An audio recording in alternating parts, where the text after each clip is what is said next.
But clearly, Tom and his team is on to something that I think is very important. I've known Tom for a long time, many years here. He and his family, when they were here in Tucson, and we've been associated for at least the last 30 years together today. But I think the one thing we want to talk about, we want to be thinking about, is what Tom has been telling us, the other presentations we've heard here today, that we clearly have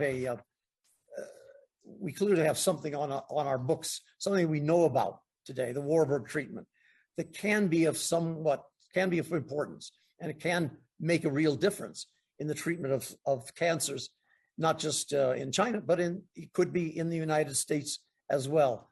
So a conference like this today, the people we have gathered here today talking about this issue, I think is really helpful and really important in our thinking about how can we expand the knowledge in the United States and elsewhere about this treatment and possibly have a real breakthrough. We know it can be useful. We know it's being used in China, and we know that it has being used in Mexico with some success as well on a much smaller scale down there. But one of the things I also found, just a side note here, that I found interesting in what Tom and the other presentations have been talking about, is that China has tied this to a poverty alleviation program.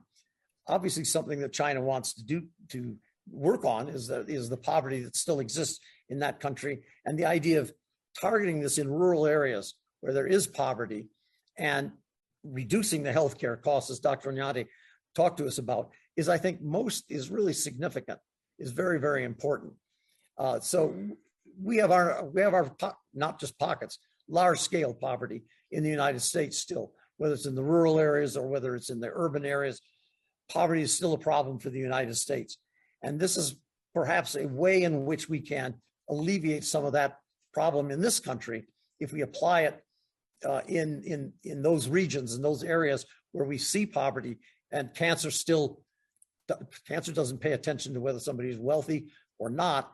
Cancer looks at cancer takes anybody. So how can we use this at least in some of those places where we could have a real impact?